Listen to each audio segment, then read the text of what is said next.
But again, you cannot encourage it, even though it is very, very funny. I know. That's we love to see honestly it. one of the hardest things about parenting is not laughing uncontrollably when your child does something that is inappropriate but extraordinarily funny.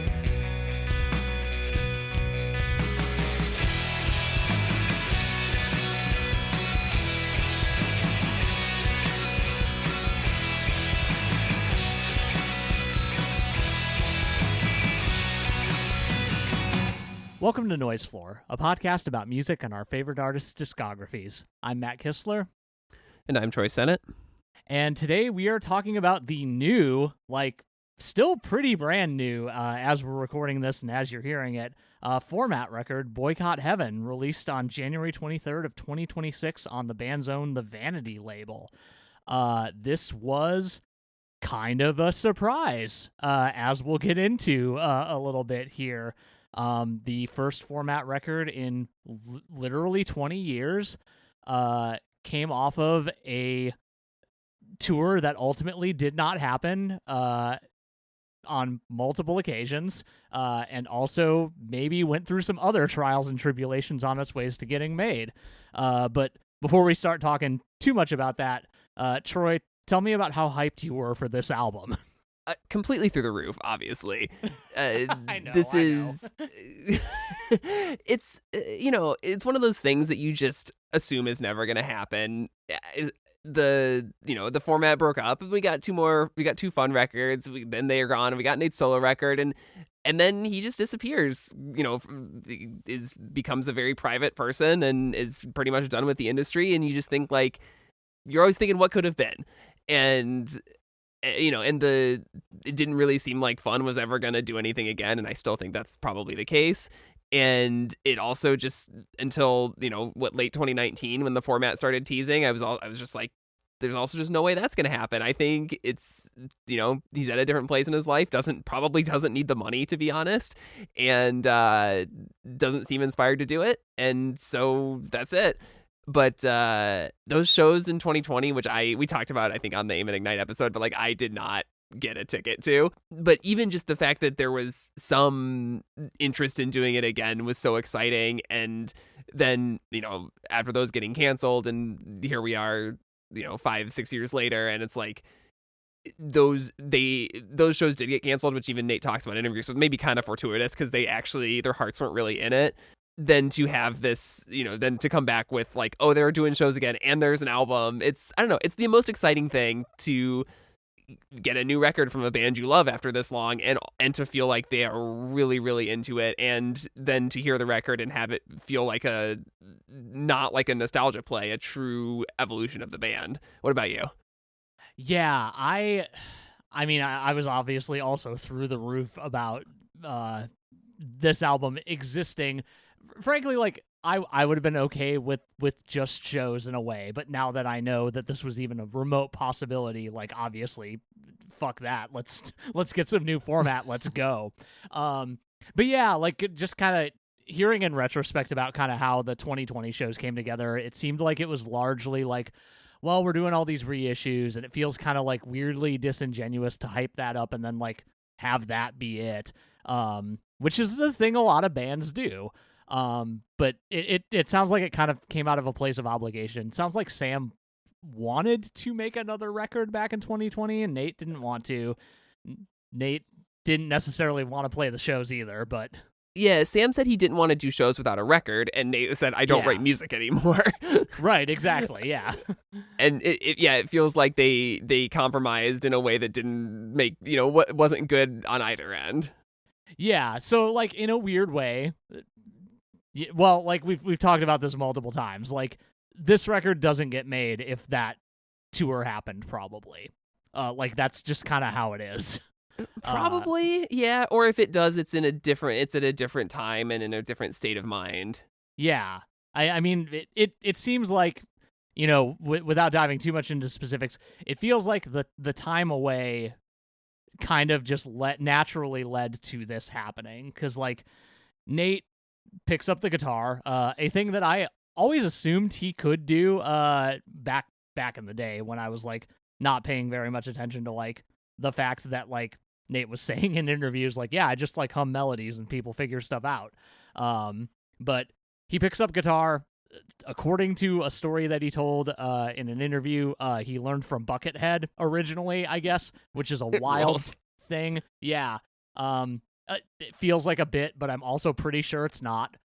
No, it's totally. I don't think he was joking at all in that story. It seemed very earnest to me.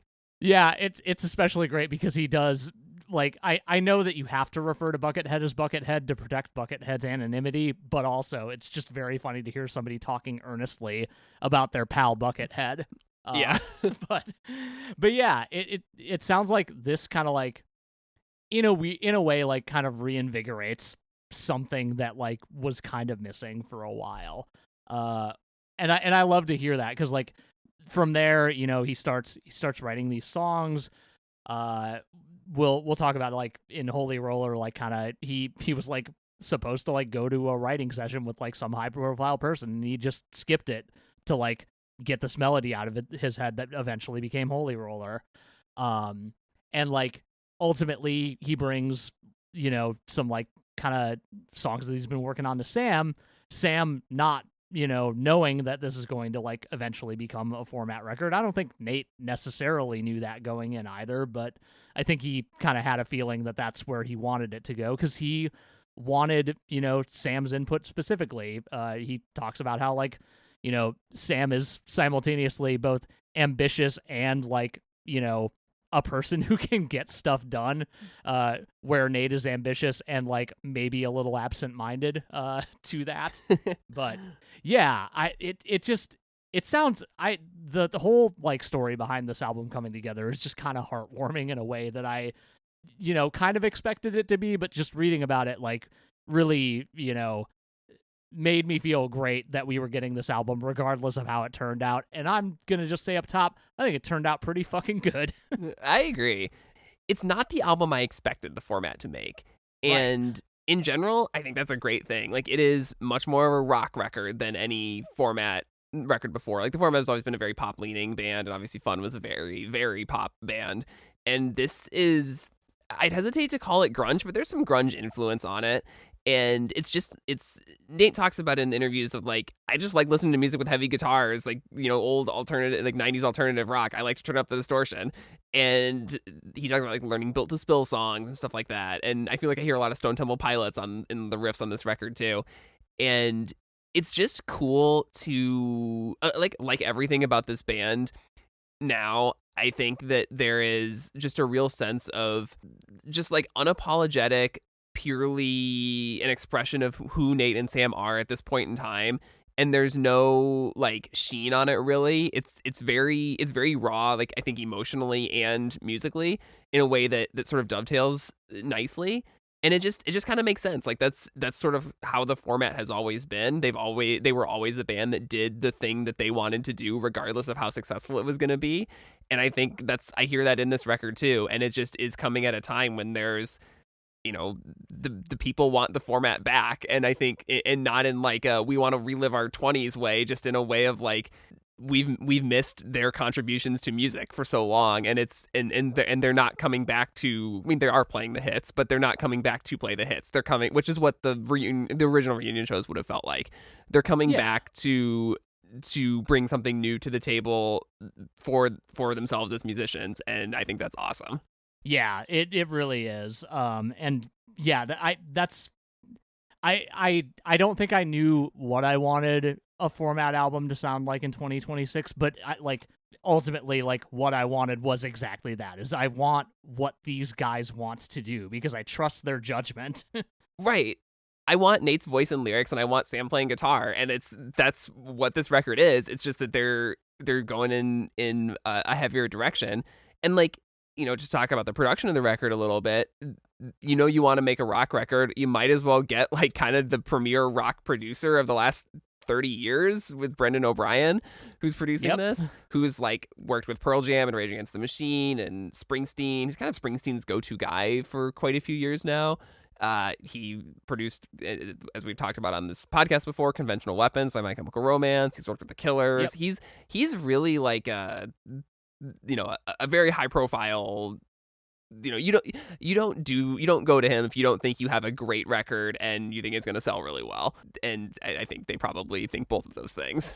I like to think they think both of those things. I know they don't necessarily care if it sells well, but like they probably do a little bit. I mean, you want it to. Of course, yeah, you want to make money off of this thing that you did and worked very hard on. But like, and it seems like the overwhelming majority of people are very on board with it. Right. Yeah. And then obviously Brendan O'Brien is playing bass on the record, and they recruit Matt Chamberlain, who's a session drummer, to play drums. So they didn't get the Format sort of original lineup back to record the record, although I think most of the Format lineup is playing live with them now, plus Will Noon from Straight Light Run, and also Fun's live band playing drums. Yes. I do want to say real quickly about the kind of rollout of this record. I found it really funny that they basically, what happened was they had these shows announced in LA, Arizona, and New York. And they produced a couple things happened. One, they played Holy Roller, which apparently confused a lot of people because they were like, is this just some like archaic B-side? I don't know, because they didn't like go, this is a new one. They played Shot in the Dark at that show too. Yeah, they played Shot in the Dark Shot in the Dark at that show too. Yeah. But apparently at the New York show, I forget what order these shows happened in. I think the Arizona show was first. But at the New York show, they had like a shirt printed for the show, and it had like, it had names of songs printed on it as like stops on the subway. But it also had these kind of mysterious and specific things that looked like song titles but were not yet Format song titles, including but not limited to Holy Roller and Shot in the Dark, which were obviously new Format songs. And then shortly after that, they announced that this was coming out, and everybody celebrated, and it was great. Yeah, they built the hype in the right way. I think it was even, obviously I wasn't at any of those reunion shows, but it was very exciting to kind of see online as people are sort of realizing that, there might be an entire new Format record like ready to go. Yeah, and having a really short timeline between that being kind of out there and them saying, yes, there's a new record, it's coming out in January. I love that. I love that so much for all of us. Yeah, love it. Love a short rollout. And here we are talking about a new Format record.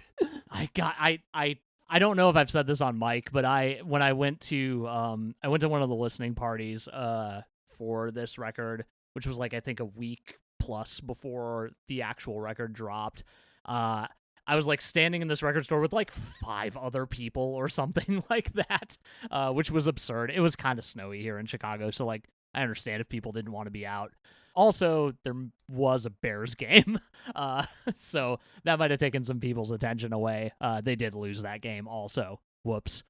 But just like the second No Gold at the Top came on, I just like got kind of emotional because I was like, oh my God, this has actually happened. Like, they can't take this back now. Like, I didn't think it was going to get taken back, but I was like, no, it's so real now. And I thought there was a possibility that it could not be. And you got to hear it in like sort of a communal space too. Like, it's obviously different than hearing a new song for the first time at a show, but it's with other fans and in kind of an old school way that you don't really get to control it or pause it or go off and do something else. Like, that's a cool way to hear an album for the first time. I've never been to one of those listening parties, and I really want to go to one sometime.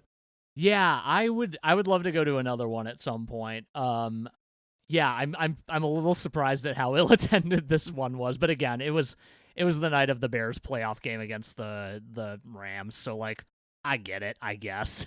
I mean, I don't. Let me rephrase. I saw a lot of people at the sports bars in Wicker Park, and not a lot of people at Sugar, so the numbers just kind of worked out that way. Yeah. Man, the Format should play the Super Bowl halftime show or something next year. Yep, super down for that. Yeah.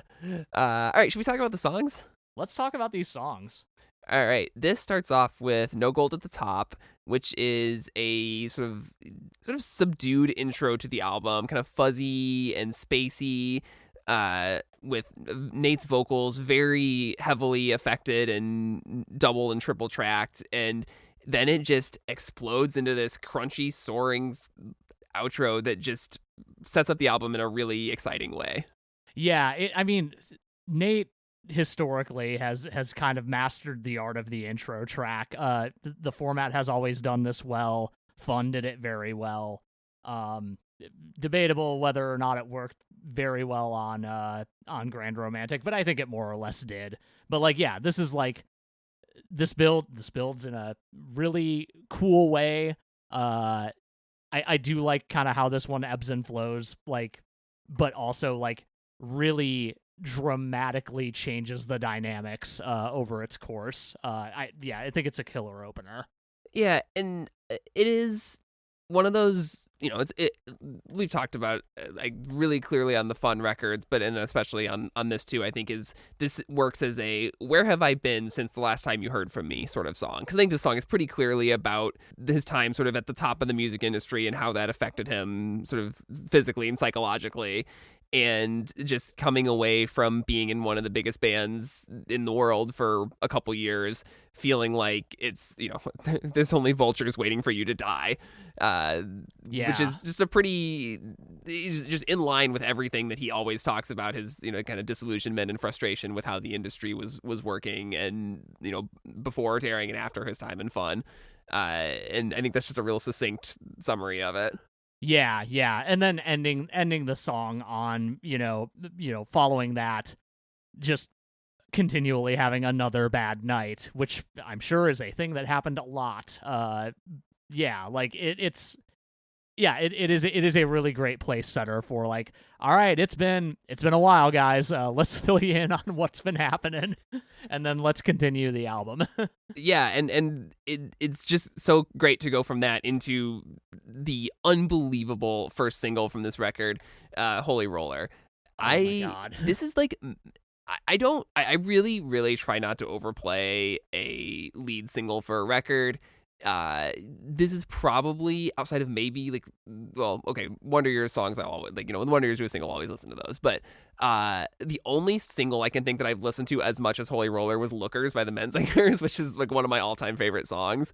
So yeah, this song is just kind of perfect, I think. Like, what if the format was a real, like, tried and true rock and roll band, and it's perfect. I don't know what else to say about it. That is kind of it. I similarly, I think I listened to this more than any other single song that was released in 2026 2025, with the exception of Taking Inventory of a Frozen Lake, which did have the unfair advantage of being released the first day of the year. New Year's Day. Yeah. Yeah, so, honestly, gonna say that Holy Roller got more play per day than that one did. Yeah. It's an absolute banger. And I'm gonna be real, like, this being the first thing I heard from this record, at like the first listen, I was like, this is really good. I'm having a little bit of a hard time contending with the fact that this is not what I expected. And then I listened to it 5 more times and that feeling went away really fucking quick. Right. Yeah, it does just, I mean, like that opening verse is, because it is just Nate with a guitar, like it sort of eases you in a little bit, because it's him just doing kind of one of his classic melodies. It's so instantly singable, and the lyrics are, I mean, maybe whether or not you kind of process lyrics on a first listen or not, like it's another just like very, very personal, very, kind of detailed and specific idea about like this emotional state of, I really want to, it would be great to kind of escape the state I've been in. And then the way the song builds in this sort of this image of this holy roller, this idea of like these very devout Christians who will literally like roll on the floor under the influence of the Holy Spirit while they worship, and using that as sort of a critique of religion itself, but also like the performative aspects of fame, is, I don't know, it just builds into this, I think, another great song. So much of this record, I think, is about his time in Fun, basically, or the fame that brought him and his disillusionment with it. And I think it uses that image in really interesting ways to talk about that time. Yeah, yeah, in like a lot of ways, this feels like a recovery record from that. Yeah. And I think it gets a lot more explicit in other songs, but yeah, I think this does a lot of like obviously no gold. There's no gold at the top. Like does a lot of place setting for that. I feel like this continues that theme without like being so explicitly about it. But and also is just like we've said this so many times on this series, one of the catchiest choruses I've ever heard in my life. Yeah. Like straight up, it is stuck in my head all the time. In addition to other songs on this record, but I think this one maybe the most out of any of them. Which again, maybe unfair advantage because it was released first, but still. Yeah. The song also has a bridge that really shifts the tone of the song. Oh yeah, It's not yeah, I mean it goes into a different key, or they're playing some chords that are kind of outside of the key and really grungy, and it gets into this sort of like almost chanty, very dark toned thing that's going on there. And that's a thing that I don't know. The format would do big shifts and changes like that in the middle of a song, but this is one of the most extreme. And I remember seeing a lot of commentary when this came out of like, I don't really like where the song goes, but I always thought it worked really well. And then the way they get back out of it too is very cool. oh yeah, no, like it works so well because they're such good musicians that they can figure out how to make something like that work. Yeah. But yeah, like yeah, to your point, like normally the way a format song would go, like we'll get to Depressed, but like that has a very very distinct tonal shift in its bridge, and that seems more in line with the type of thing that they would normally do. But like Yes. I love this as a subversion of that expectation, especially in the first single of this first album in 20 years. It's great. Yeah, it leaves you in a place of like, this album could really go anywhere, which I think is a great place to be, 2 songs into an album. Yeah, 100%. And then next up, we got Shot in the Dark, which was the second single. So they're kind of front loading the singles, I guess. Just a little bit. Yeah, and this is kind of a jangly guitar song with this really rolling, pounding drum part. They said it was inspired by the Rolling Stones quite a bit. Okay. What do you think of this one? I like this one a lot. I know a lot of people feel it's a little too close to early 2010s Stomp Clap Hey, but I don't really feel that way at all about this song. Yeah, I don't hear the stomp clap thing in this one. No, I think it's just the ooh ah thing. And I feel like that, like, it's just textural. It's fine. It lends to a really catchy chorus again. But yeah, I don't know. Like this is full of great kind of formatisms, if you will. Like we get some really great vocal affects going on. We get this like I refer to this song as rollicking, but we really like in a way that I don't think the format has necessarily like gone head first before. Like there's that beginning of the bridge that like really dives into being like more Americana country, and like that's almost something we haven't heard from them since like early format. Yeah. Which is cool because like they're way better at pulling it off now. So I don't know, but also like this song like definitely hits as one about like, man, how fucking cool is it to be in a band, especially if you get to make that band your life for a little while. And therefore I obviously love this song, as we've established many times on this podcast. Yeah, on that World Cafe interview, Nate talks about how it's very much a song about the initial dissolution of the format, and how he talks about the lyric like "Mom was a mess, she took it way too hard." Like his mom literally like calling Sam to be like, "What is Nate gonna do now?" Yeah, and yeah, and then there's also elements of just about his relationship with his wife or partner. I'm not sure if they're actually married or not. they are married. Yeah. Oh, they are married now. Okay. I think Wikipedia maybe has not been updated or something. But yeah, just it is kind of like it's sort of wistful and sort of nostalgic, and also is just kind of like appreciating the time that you got to spend as a kid in a band. But I think you can only write this song if it's coming back together. Yeah, the establishing like kind of framework of the song is like, yes, this breakup happened, but like look at all the things that came of us going for it, which is Right. which is beautiful. Yeah. I also love like the video for this song is kind of congruous with that whole theme, because it's just like Super 8 footage of their enormous fucking show in at the Arizona State Fairgrounds. Yeah, it's with triumphant in the way that tens of thousands of fans.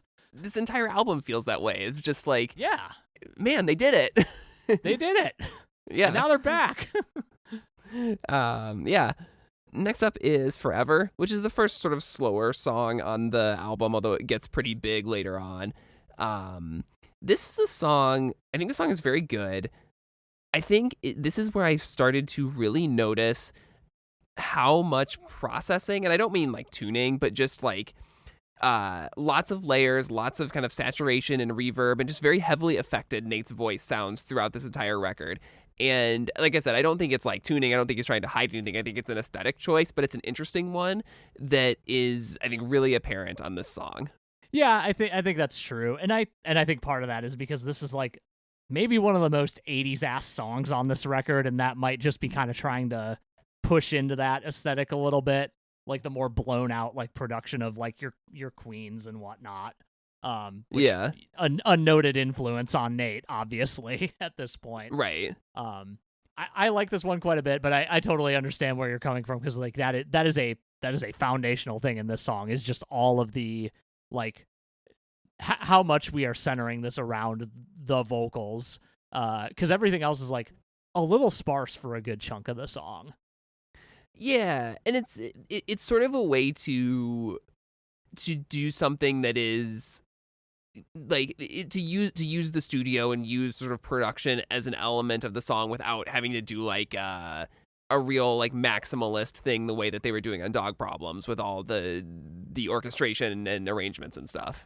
Yeah, and like, and honestly, you could almost say that about this entire record, because this entire record sounds absolutely huge. But I think this is this is doing it in a different way than anything we've heard thus far, for sure.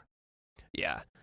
Lyrically, I really love the sort of pairing of the "I feel that I am not like anyone, I fear that I am not like everyone" lines in the choruses. Yeah. I think that's a really nice sort of, twisting of words like Nate's very good at.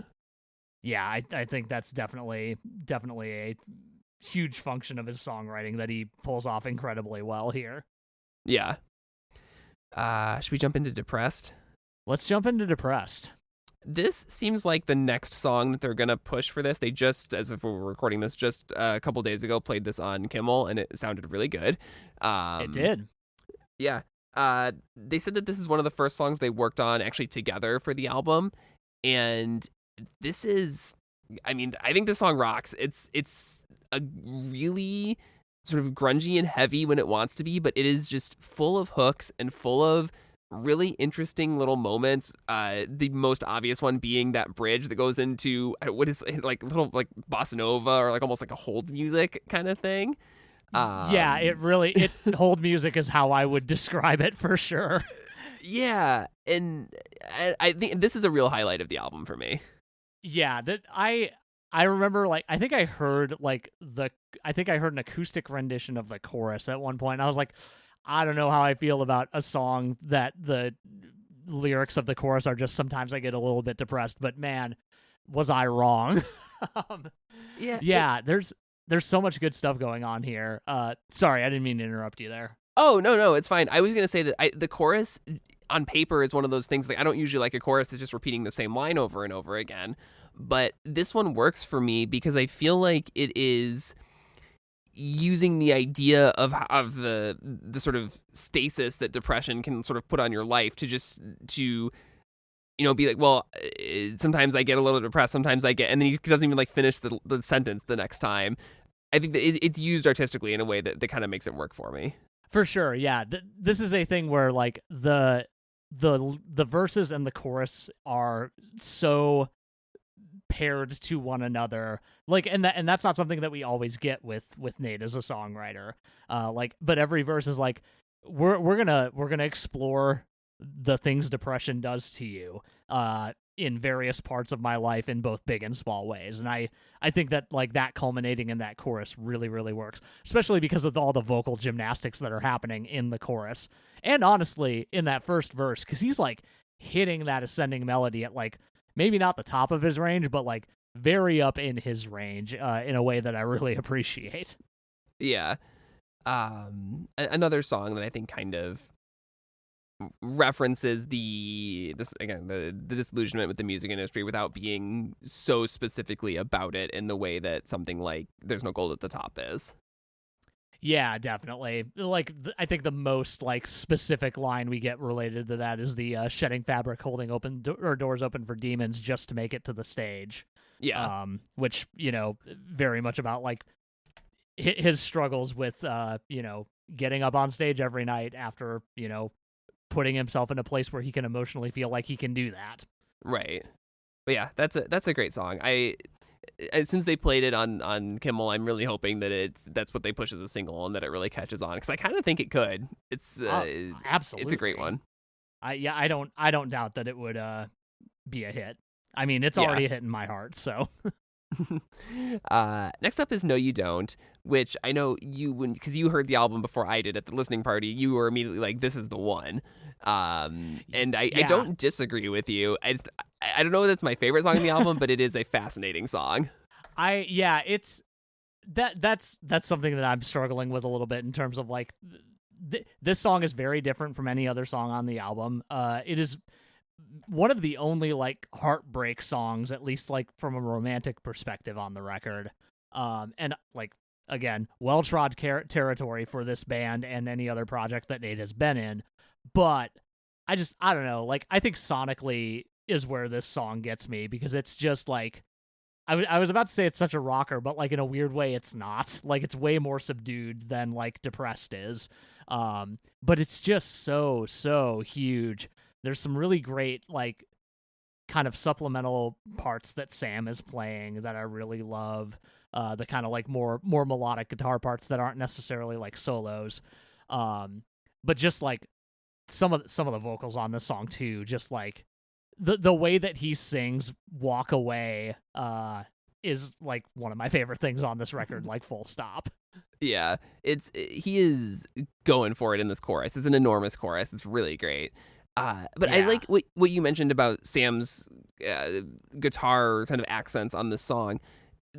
This one stood out to me because I was thinking about the approach to arranging these songs on this album versus other format songs, and all these little parts that Sam is doing in the song on Dog Problems, those that would have been keyboards or would have been horns or strings or something like that, and here they just let it all basically be guitars, and it's more straightforward, and it makes the songs feel more, I guess, kind of urgent and a little more loose and live in a way that it serves the songs really well.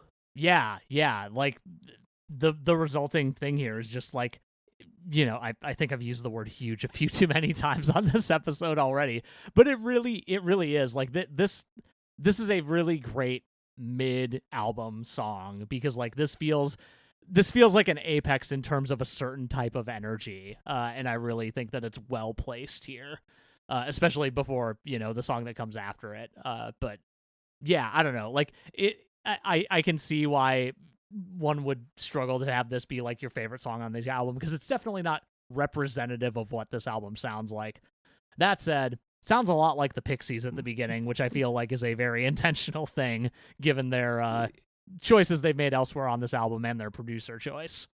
Yeah, for sure. Next up is Right Where I Belong. This is the acoustic track on this record, or largely acoustic track. And this one, it kind of feels the most familiar to like a sort of Interventions and Lullabies track to me, the earliest format stuff. But this is kind of a beautiful ballad about Nate's family and his wife and kids, and the path that he took to end up as like a suburban dad, which he seems to really enjoy. Yeah. No, this song is beautiful because like it kind of lays out this like I'm trying to find the exact line here. Yeah, like I traded my voice in shame for a good can of paint. Like that's like that almost feels really self-deprecating, but like in a way it's like, no, like I had to give this up to be the kind of partner and parent that I that I need to be for my family that I love deeply and would do anything for. And like that's such a beautiful sentiment. The can of paint line specifically reminds me of like the song Utilities by the Weaker Thans. That the whole like idea behind that song is like, I wish I were a socket wrench or a solder gun, make me something somebody can use. This idea that of what really makes a difference in the world is not, you know, writing a number one hit song, although that can obviously help you financially, but what really matters is putting your life into sort of building your home, and being there for your family, and what did you do? Because I'm waking up sober, brushing teeth, tying shoes. It's just, the way that he sings that, the way the guitar kind of like is sort of bouncing through that verse it just gets me every time. It's so great. I assume that this is like at least mildly intentional, but I do love that this, like, the title of the song and like the refrain itself feels like it's a callback to Why Am I the One, a song that is about the exact opposite sentiment of this song. Yeah, I can hear that a little bit. That would make sense. That might be a little tinfoily, but I like it. Yeah, but I mean, it is kind of even just getting into like the chorus, just it makes sense that you get from that, or sorry, the bridge. Like, it makes sense that you get from the sentiment of Why Am I the One to this, the scars aren't showing up in light because you make the time to take away the bruise. Like, yeah, to get from a relationship that doesn't work into one that really, really does. And then the way that bridge ends with the, I never meant to mean that much to you. Okay, well, that's untrue. It's such a great sort of self-deprecating classic Nate lyric, but that ends up being really sweet in this case. It really is. Also, just musically, that bridge, the bass part is so fun there. I love it so much. I did specifically notice in the World Cafe performance that their I cannot remember their bassist name off the top of my head, but it does, he is sort of on camera during that part, and it looks very fun to play, and I am going to learn it soon. Heck yeah, love it. Next up is Human Nature, which is, you go from kind of the sweetest, quietest song on the record to one of the loudest, fastest, and angriest songs on the album. Yep. I love a transition like that, and this one really works. This was my first run through the record. This was my favorite outside of Holy Roller, because I was really familiar with that one. This was my favorite new non-single. I think that's fair. It's really, like, truly something new for this band. Like, it gets real raucous. Nate is really, really going for it here. Like, you hear his voice breaking up left and right. It's incredible. There's that big ol' ascending guitar riff after the chorus. Absolutely rips. Yeah, just a banger of a song. Yeah. I mean, this is the song that is pretty obviously about fun specifically. I mean, yep. Maybe not like specifically. I think he said in interviews like, oh, it's just about the music industry. But a song that I didn't like plays on the radio is they still take credit. That's fine as long as they leave me alone. That feels like a pretty sharp knife pointed directly at his previous band members. Yeah, I do love the turn that he does to that line too later on in the song, where it's a song that I didn't write, dies on the radio, none of the credit is mine. Feels nice to be left alone. A thing that we've come to a couple of times on this record. Just this like, okay, like or not even necessarily explicitly in the text of this record, but something Nate has talked about, which is like, yeah, fun ended and I kind of faded into obscurity because I didn't try to not do that. And I like the way the second verse kind of plays with that idea too. This, I watched the stages go dry as soon as you bought marigolds, but all the flowers are wild on my side of the road. This idea that the beauty comes from letting go of things. Yeah. It's, man, yeah, this one just rocks. I can kind of see how one might think that the intro and outro are sort of disjointed from the rest of the song.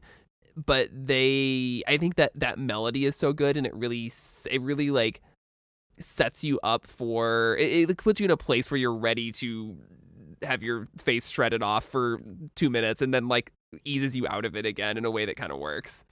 It really does, and lyrically, the outro really flows. We'll say well. I don't want to say nicely given the subject matter. Yeah. But that outro, like, really sets up Leave It Alone Till the Morning in a way that Right, I think yeah. is very clever and good. Yeah.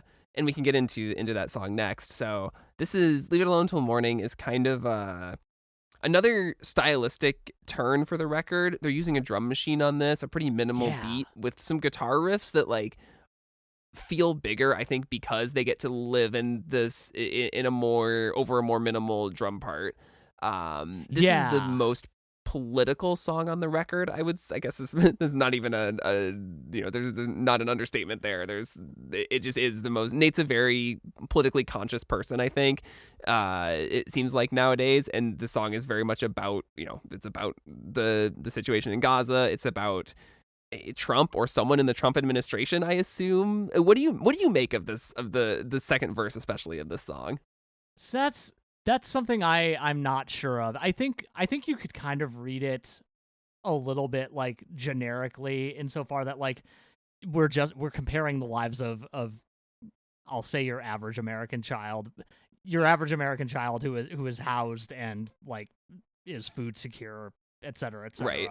using that as a baseline, comparing that to a child who is living through a genocide, which is a thing that I think a lot of people who are aware of and care about what is going on in Palestine right now feel often, is this like disjointed, like I don't know how I can help aside from like trying to raise awareness, like give money. I am here also still trying to live my life, but like I'm also recognizing that these children deserve the exact same that my children have, and it's a thing that I'm sure is on Nate's mind really often. But I kind of backing up to like the, maybe we're speaking about a Trump-like figure or just somebody who gets to live outside of this because of their privilege, or exceeding privilege, I suppose, in the case of somebody like that.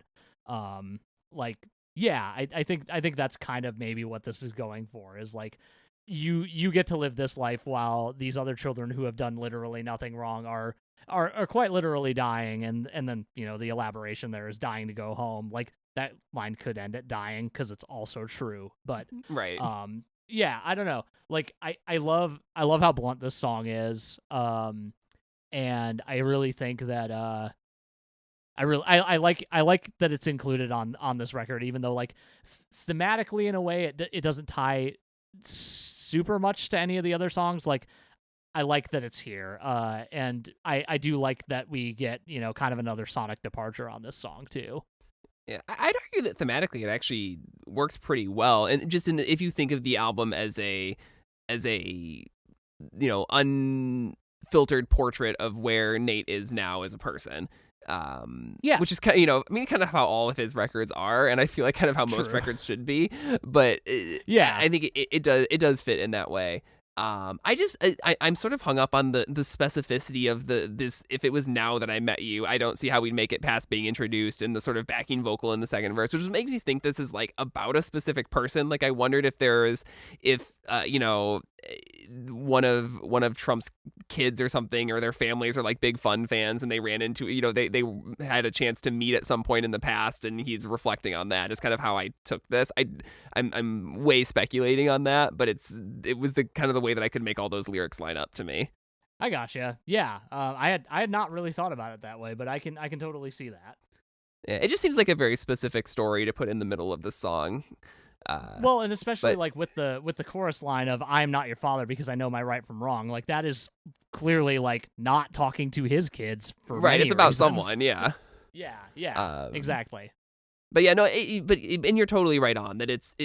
In general, outside of speculating about who the song might be about, the feeling that it's about is so relatable, especially as a parent myself, and like, Yeah. Thinking about, one, how much brain space can I put to following the news every day when I need, I feel like I need to be aware, I need to know what's going on, but I also need to not be completely consumed by it because of my home life and having to be there for two kids and try to create a world that they can grow up in and enjoy, and while also knowing that not every kid, many children in the world don't get that. And Yeah. it's, you know, it's a challenging place to be, and it's a thing that I think about all the time, and I think it's a thing that Nate is thinking about a lot as a parent as well. And it's like, I don't have it, you know, I don't have any answers. I think he does. I think the song is about not having the answer. 100%. Yeah, it just kind of leaves you on this long jammy outro to just kind of reflect on it. Yeah, and like the sentiment of leaving it alone till the morning, because like you're effectively getting a reset, and maybe you'll have answers then, but chances are, but you won't. never do. Yeah. Next up is the title track, "Boycott Heaven," a song that starts off with a guitar part that feels like pure Guitar Hero arena rock for some reason. Like, is Oh, it it's like the an most Aerosmith? 90s guitar rock thing I've ever heard. Is it Aerosmith's like "Dream On" or something that I get from like the kind of reverb that Sam has on the guitar there or something? Maybe I could see that. I also would say that this is probably the riff in particular is probably heavily inspired by "Where Is My Mind." Yeah. Not to reference the Pixies twice, a band that I barely listen to. Yeah, but so this one, again, another one that starts a little quieter, but builds up to something pretty huge. It's similar to "Holy Roller," which a phrase is also referenced again in the song. That feels critical of both the music industry and the religious institutions at the same time. This is one of the only issues I have with this record is I feel like this, in terms of structure and in terms of feel, these two songs, "Leave It Alone" and "Boycott Heaven," are a little too similar, and because they both kind of have these long jammy outros, and it just kind of makes me want something to change it up a little bit more in this last stretch of the album. But what about you? What do you think of this one? I mean, I really like this song. I can totally see maybe a little bit of a change in sequencing, maybe making these two songs more effective on their own. Yeah, I don't know. I think this song is great. In general, you know, in isolation, I love the way that he sings "Why" in that second verse. It's great. Yeah. I mean, that's like a classic rock thing too. Yeah, exactly. Yeah. But the way that the melody like falls on the O at the end of the chorus, I think specifically like the second chorus and maybe the third one, is like it goes like kind of almost chromatically, but not quite in some spots, and I think that's like really effective at the end of that chorus. But yeah, I think it's cool. We get another like great lyric flip here. The holding on to something, letting go of nothing, going into holding on to nothing, letting go of something, and like kind of continuing that theme in the rest of those iterations of those lyrics is really, really good and clever. I feel like it sort of is easing you into this, like, this basically functions as a closing track to the album. I think "Back to Life" is sort of a coda.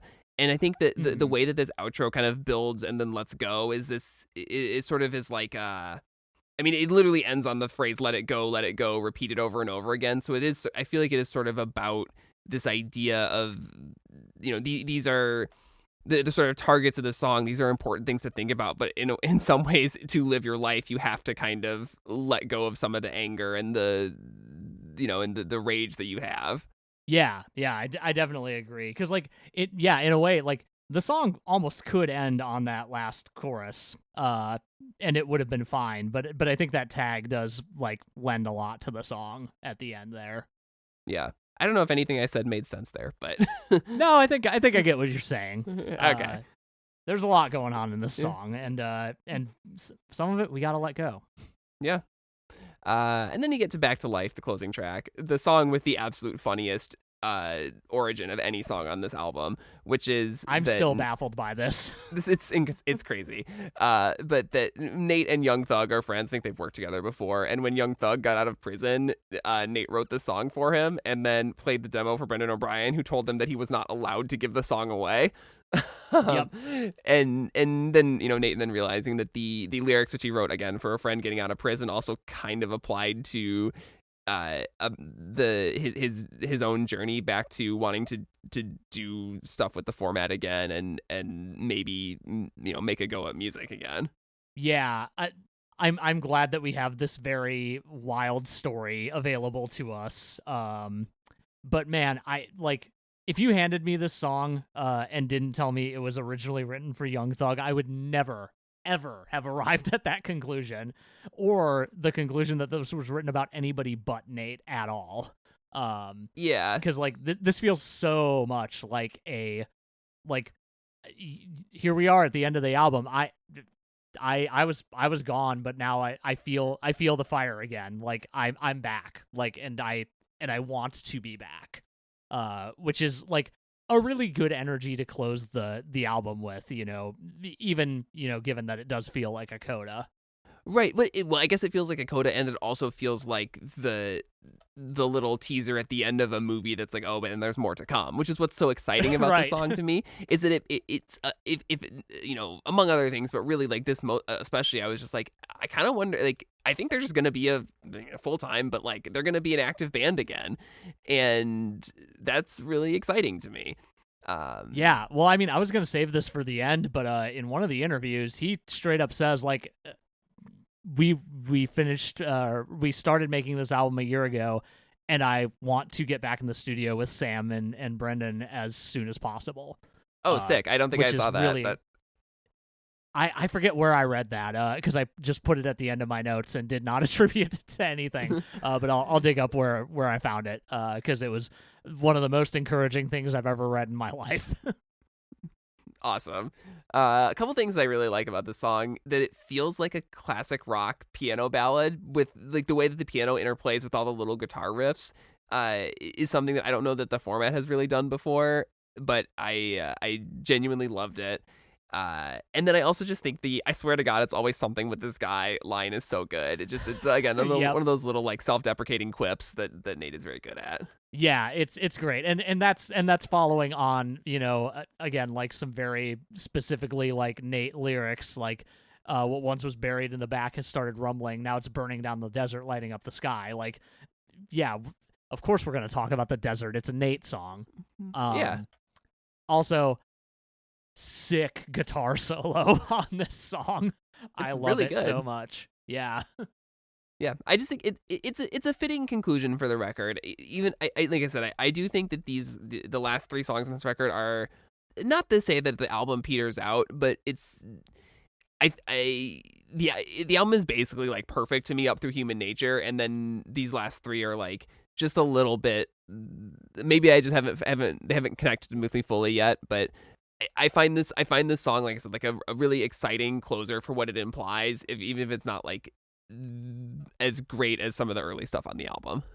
I think that's fair. I think I like these last few tracks quite a bit, but yeah, I think to your point, like, yeah, this feels like Nate Ruess will return. Nate Ruess and Sam Means will return in Avengers Doomsday or something like exactly. that. Yep. Yeah. The empty chairs with their names on them live stream. Oh my God.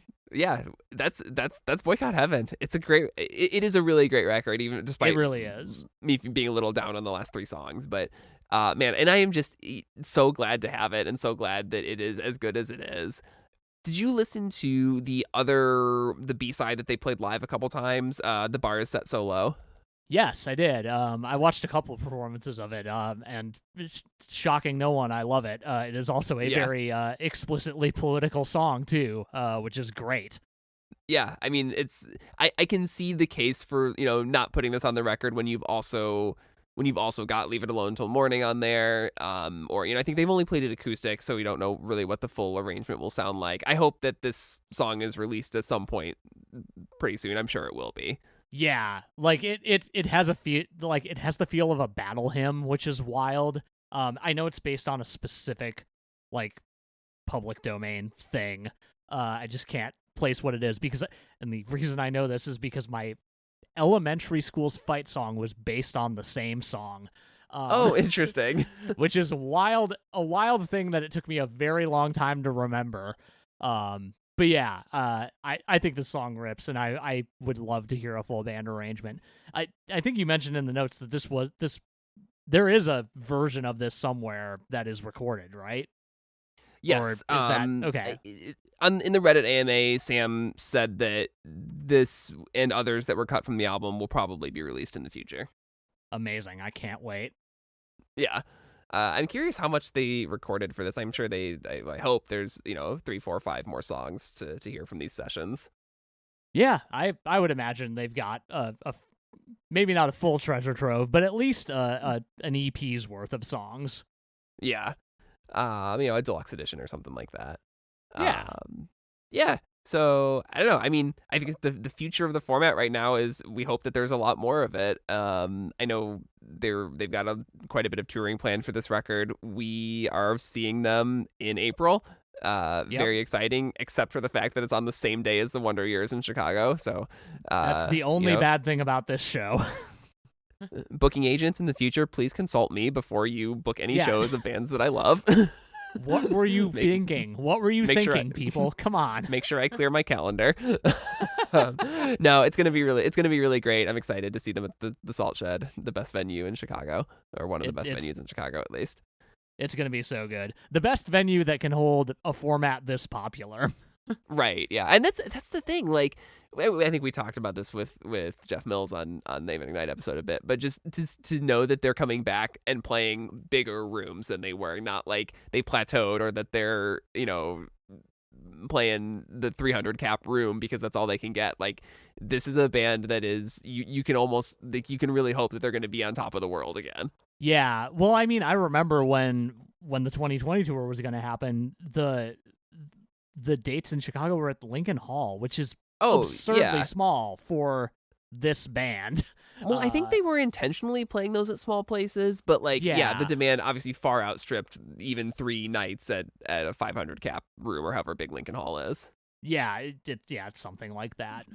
Not very large for people who don't live here, but also not that small. Yeah. All right, we should rank the discography, the entire Nate Ruess discography. Yeah, I guess. Do you want to go first? Do you want me to go first? You go ahead and go first. I'm very curious to hear where you landed at the end of all of this. All right. Well, number 6 was Grand Romantic. That was not a challenging one to place in this list. I think that's everything. Fair. Honestly, everything else is so good that this could shift around at any time. But as of today, when I made this, I got Boycott Heaven at 5. That seems bad, but it's really not. Like I said, these are all very great records. 4 Interventions and Lullabies, 3 Some Nights, 2 Dog Problems, 1 Aim and Ignite. But really, honestly, these could all switch around. You could shuffle them except for the Grand Romantic and the new one, because I really haven't spent enough time with it yet. And I would probably be okay with almost any ordering of the top 4. What where are you at? Not that similar, but a little similar, I guess. I kept waffling on this order. So I think much like you, it is there's a very specific number 6, and that's Grand Romantic. And then everything else is it could shuffle around, and maybe not almost anyway. Like, my top 2 were set from before we started this series, but not necessarily in the order that they ended up. So yeah, number 6, Grand Romantic. Number 5, Interventions and Lullabies. Number 4, this one, Boycott Heaven. Number 3, Some Nights. Number 2, Aim and Ignite. And number 1, Dog Problems. Okay. And Dog Problems and Aim and Ignite are effectively interchangeable for me for the top spot. There's almost no difference in my love for them, if I'm real honest with you. Yeah. Yeah, what a great discography. What a great discography. Man, this was a good series. I'm glad that we did this and got to talk about some of these records and or all these records. Just reminding me of how important fun and the format have been in my life. Yeah, me too. Honestly, I don't think I've ever forgotten that these are some of my favorite records of all time. But it was really great to get some focus time with them, because I've said this on many of the episodes. I throw on Dog Problems and Aim and Ignite all the time, just randomly. And I think that alone is probably a testament to how important they are to me. But really, really getting to spend real time with them was really great. And I loved getting to kind of follow the trajectory of Nate's career and look at this whole thing through that lens. And the fact that we got to come back around to a new format album is still feels like nothing short of a miracle, but it's a beautiful one. Right. Yeah. And I don't know if we would have done this series without having a new format record lined up. Like, we probably would have at some point, but kind of like Rise Against, it would be one of those things where it's like, we wouldn't really want to end on the disappointing one. That's always a bummer. Right. But knowing that we were coming back to something exciting was reason, or that seemed exciting, especially once Holy Roller came out. I was, we were pretty confident that it was gonna end in a good place, and I think it did. Yeah, and I'm glad we got to, talk about this record while it's still relatively fresh, but we've also gotten to spend some real time with it. It's not like we're really doing nice. It on day one. Right, yeah, we would have had to attempt to get an early copy once again, which may or may not have probably worked failed this time. I feel like we could have gotten something here. Well, maybe we'll get one eventually. We'll find out next time the format releases a record. It'll happen again.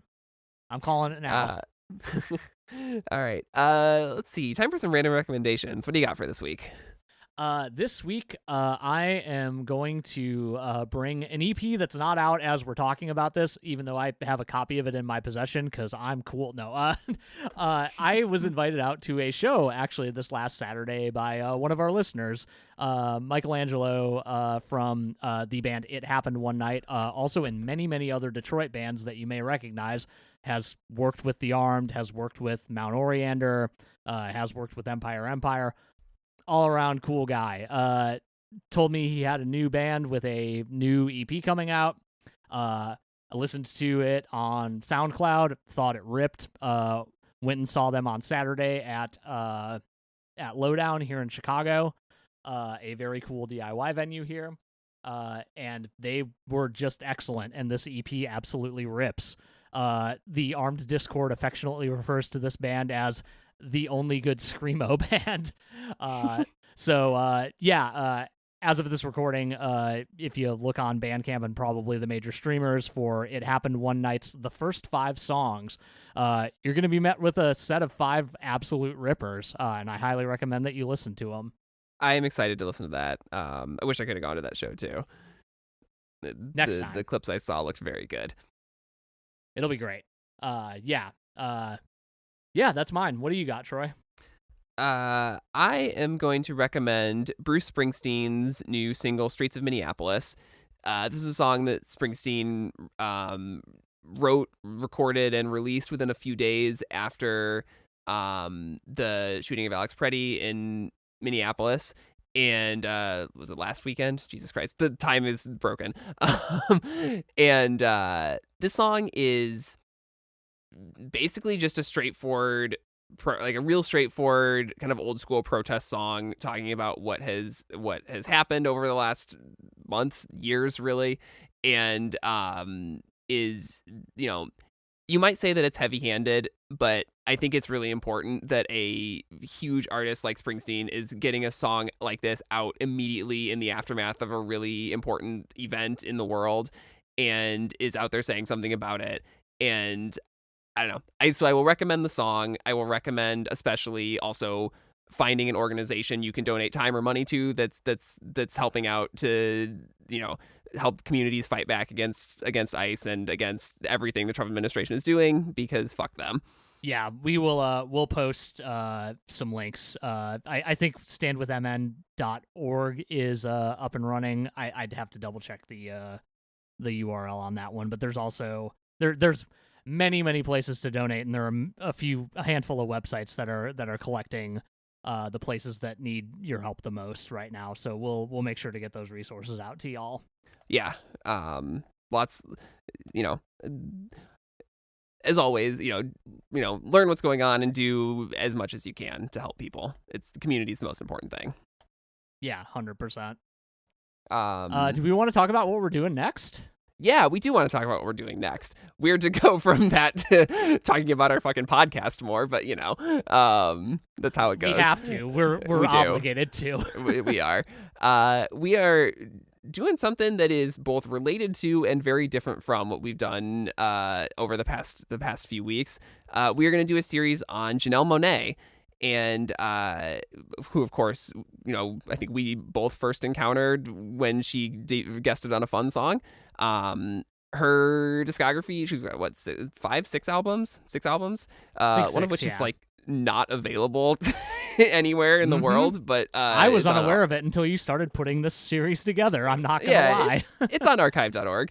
But I'm excited about this. She's not someone whose music I was super familiar with, but I love science fiction, and she has a lot of science fiction concept albums, which is a thing that I think is awesome and more people should do.